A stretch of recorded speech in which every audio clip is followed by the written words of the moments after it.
7:30 vystupujem z vlaku a môjim cieľom sa stáva stredná priemyselná škola stavebná v Hurbanove. S podobným nadšením ako ja prichádza do školy ďalších 260 žiakov a 27 učiteľov. Sme malá škola rodinného typu, čo sa mi veľmi páči.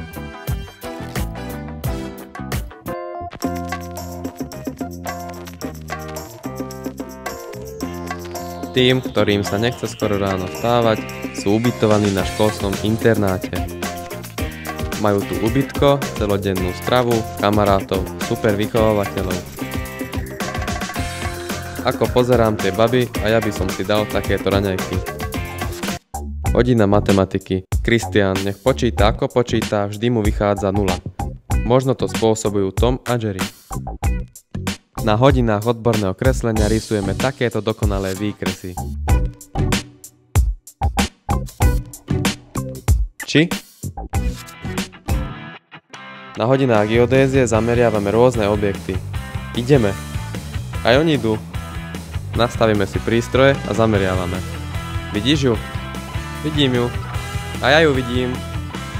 Odmeráme už tú vzdialenosť. Mantáci, čo im to toľko trvá? Lucia zameraná, ideme ďalej. Na hodinách telesnej výchovy bežíme, padáme, skáčeme a lietame. Hráme futbal, florbal, aj basketbal. Aj som vyhľadol, ešte že máme v škole bufet. Nasleduje netradičná hodina deskriptívnej geometrie. Hranol, valec a ich prienik. Dokonca to vieme aj nakresliť. Chcelo by to doučovanie. Na hodinách cudzích jazykov radi prekladáme texty. A nakoniec dňa nám ostali sily aj na zábavu.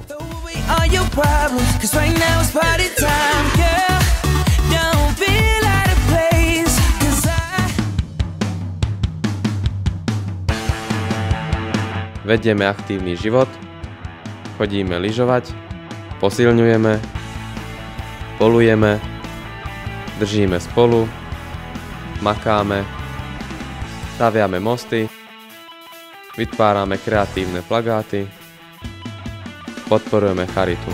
Úspešne reprezentujeme školu v stredoškolskej odbornej činnosti.